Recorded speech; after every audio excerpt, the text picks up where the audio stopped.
전 재산을 잃은 피해자들, 그들이 믿을 수밖에 없었던 이유가 있었다고 합니다. 자세한 내용 함께 확인해 보시죠. 한때 투자 열기가 뜨거웠던 땅이 있습니다. 하지만 그 땅에 전 재산을 투자한 이에게 지금 남은 건 후회뿐이라는데요. 그에게 무슨 사연이 있던 걸까요? 적금 해가지고 전 재산 그 다 빼가지고 뭐 9천만 원 투자했어요. 한 푼도 안 남았어요, 돈. 전 재산을 다 갖다 놔버려요. 지금까지 못 받으신 거예요? 예. 내인데 남은 그 30년 모아놓은 돈이 그거 다래요. 내가 왜 이래 사나 싶어요. 전 재산을 한 걸 스트레스 받아 죽겠어요. 막 이것만 생각하면 밤에 잠도 안 와요. 평생 현장에서 일해 모은 노후 자금 9천만 원을 잃었다는 부부. 대동시를 어디 있는데 여기다가 하게 되면 투자를 하게 되면 평당에 500만 원도 넘어가고 막 이래진다는 거예요. 어디는 우리한테 280만 원 돈을 주고 팔았어요. 그가 전 재산을 걸었던 황금 땅이라 불렸던 토지. 개발 소식에 산 땅이지만 3년이 넘도록 개발은 시행되지 않았고 지금 그에겐 시름만 가득해 보입니다. 그가 믿었던 황금 땅은 지금 어떤 모습일까요? 정말 대규모 개발이 진행되고 있는 걸까요? 이곳이 바로 피해자가 샀다는 땅 부근인데요. 주변을 둘러봐도 산밖에 보이지가 않고 이 황금 땅이라고 하기에는 개발의 흔적조차 보이지 않고 있습니다. 아무것도 없는데요. 도로도 건물도 없는 황량한 산지. 개발 이야기가 있었다는 것 자체가 의아한데요. 인근 주민들은 개발 소식에 대해 알고 있을까요?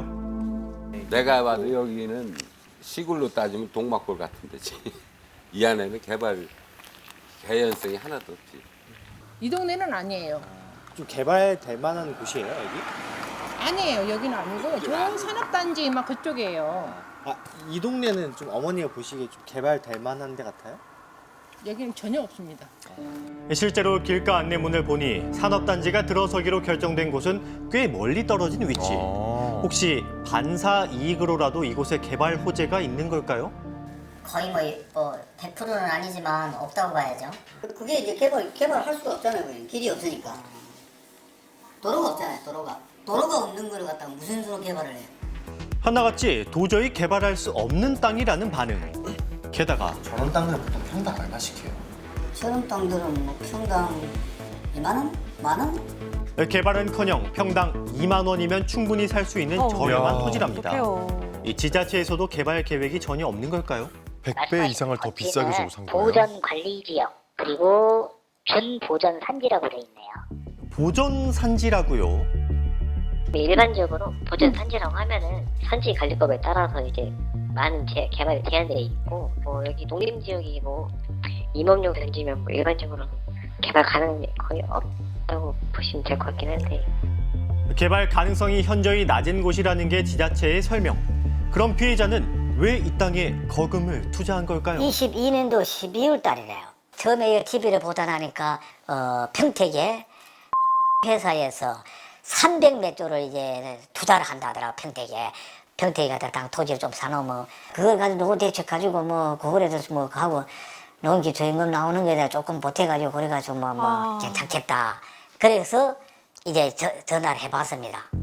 여느 때처럼 경제 방송을 보던 그날따라 끌리는 투자 정보를 듣게 됐고 방송 상단에 나온 번호로 전화해서 방문 상담 약속을 잡게 회사를 됐답니다. 가가지고 TV 보고 왔다 하니까 평택에는 이제 지금 땅값이 너무 많이 올라가지고 평택에 그걸 하지 말고 세종에 정부 산업단지 그게 조성이 되고 그걸 하니까 그러면서 글로 이제 땅을 이제 사라하면서 그래 그 추천을 해주더라고요.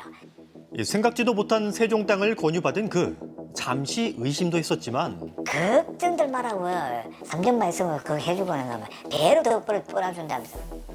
상대방의 확신 섞인 말에 흔들려 직접 땅을 찾았다는데요. 하지만 가보니까 갑자기 싼이라. 나도 건설업소에 좀 댕겨가지고 이런 택지 개발하고 이런 거는 내가 좀 알거든요. 택지 개발도 안 했는데 어떻게 그걸 하는가. 현장을 보고도 개발될 땅이 맞을까 의심이 들었지만 그럼에도 그가 혹했던 이유. 어쨌든 간에 나는 막 그 사람이 방송에 자주 나와가 부동산 그거를 제가 2년 동안 계속 자주 나왔어요. 그래서 뭐 방송하는 사람들이니까 저렇게 사기 칠 생각은 아무것도 안 했단 말이에요. 투자를 권한 이가 방송에서 자주 보던 경제 전문가였기 때문이랍니다. 그의 말을 믿고 계약을 마친 피해자. 하지만 몇 년이 지나도록 개발 소식은 들려오지 않았고 그에겐 평생 모은 돈 대신 무의미한 땅만 남았습니다. 더 충격적인 건 그를 제외하고도 방송을 보고 피해를 당했다고 말하는 피해자가 수두룩하다는 겁니다. 그래요. 그렇다면 수많은 피해자를 속인 경제 전문가, 그는 누굴까요? 그의 이름을 검색해보니 여전히 각종 SNS에 그가 출연한 영상이 남아있는데요. 서울 세종고속도로가 상당히 중요합니다. 그래서 세종은 앞으로 밝은 날들만 생각하셔도 되고 약 8, 9년 전부터 방송에 출연하며 종횡무진하던 그 투자 팁을 알려주겠다며 이번 사건이 있던 세종에 대해 이야기하기도 했죠. 하지만 지금 전화를 하니까 막 전화 딱 끊구나. 그 다음 주부터 전화를 받질 않는 기라. 직접 그의 이야기를 들어볼 수는 없을까 연락을 시도해봤지만 지금 거신 번호는 없는 번호입니다. 그의 목소리는 들을 수가 없었습니다. 혹시나 싶어 본래 그가 소속돼 있던 부동산 연구원의 주소로도 찾아가 봤는데요. 한국 아니었나요? 모르겠어요. 10월달에 회사가 바뀌어서 지금 다시 새로 입사해서 이미 해당 연구원은 사라지고 다른 업장이 들어선 뒤였습니다. 그에 대해 좀 더 파헤치기 위해 출연했던 방송 이력을 살펴본 결과 이 방송 출연이나 세미나 초청을 제외하고 이렇다 할 자격증은 보이지 않았는데요. 그가 정말 경제 전문가는 맞았던 건지 사건을 담당하는 경찰에 문의해봤습니다. 네. 부동산 고발이 됐군요. 관련한 지식이 전혀 없고 그냥 미리 준비한 대본을 읽는 수준의 그런 사람이었습니다. 뭐 학위도 없고 자격증도 전혀 없는 네, 상태. 전혀 없고 저희가 조사를 해보니 부동산에 대한 진짜 지식 자체가 전혀 없더라고요. 근데 TV에 나와서 경제 전문가라던 그에게 어떤 전문 지식도 없었다니 네. 황당하기만 한데요. 그런 그가 어떻게 방송에 출연할 수 있던 걸까요? 당시 외주 제작을 맡았던 제작사로 찾아가 봤는데요. 확인 절차도 없었어요. 이곳 역시 직원의 행방이 묘연한 상태. 혹시 외주 제작사도 이 사기극에 연루된 건 아닐까요? 방송 나갈 때 그 상단에 이제 전문가 상담 코너라고 해서 전화번호가 나가잖아요. 근데 글로 전화를 하면 이제 방송 외주 제작업체에서 전화를 받았었고, 그러면 이제 받은 다음에 이제 그 개인정보가 수집이 되잖아요. 수집이 된 개인정보를 이제 기획부동산 업체에 동의 없이 넘겨준 거죠. 그래서 개인정보보호 위반이 적용이 되는 겁니다. 외주 제작사 역시 출연자 정보를 기획부동산에 넘기며 사건에 가담했었다는 겁니다.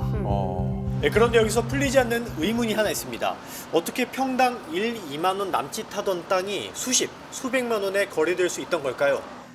이번 사건을 겪은 또 다른 피해자의 이야기를 들어봤는데요. 그가 백방으로 알아본 사건의 내막엔 더 충격적인 사실이 숨어 있었답니다. 세종시 지역에서 싼 땅을 사서 결국에는 단기간에 이걸 비싸게 팔아먹고 회사를 썰어버리는 거예요. 대략 보면 한 6개 정도 회사가 엮여 있어요, 지금. 땅을 나누기도 하고, 다시 하필하기도 하고, 그 다음에 다시 쪼개가지고, 뭐 이렇게 목록으로 묶어서 팔고 막 이렇게도 했었거든요. 그러니까 거래 자체가 되게 지저분하기 때문에 추적 자체가 안 되는 그런 거였고요. 실제로 저희가 확인한 해당 구역의 공시지가는 2만 원가량에 불과했는데요. 6개의 법인이 얽혀 주도한 사기극. 서로의 법인끼리 사고 팔 땐 보다 싸게, 피해자에게 팔 때는 훨씬 비싸게 팔아 차익을 올린 정황도 포착됐습니다. 되팔고 쪼개 파는 등 그 수법도 다양하고요. 그럼 지금이라도 피해자들의 고통을 덜어낼 방법은 없을까요? 일단은 뭐 민사적하고 형사적 이제 피해 구제를 두 개를 생각을 해야 되는데요. 형사적으로는 이제 사기죄를 고소하는 게 가장 이제 빠른 방법일 거고, 두 번째로는 민사적 회복인데, 사실 인사적 회복을 하려면은 손해배상 청구를 한다든가 매매대금 반환 청구를 한다든가 이렇게 나가야 되는데, 문제는 그 상대방들이 이제 그런 다단계 판매 조직이나 그런 사기 조직이 어디에 있는지, 그리고 또 이제 소위 말해 떴다 방식으로 도망을 다녀서 어느 사람에게 어떤 청구를 해야 되는지 모르는 경우가 꽤 있어서 회복이 좀 어려운 경우가 종종 있습니다.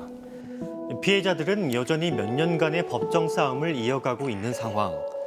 게다가 비슷한 사건은 전국 곳곳에서 세세한 수법만 달리해서 이어지고 있는데요. 그럼 이런 피해를 미리 막을 수는 없을까요?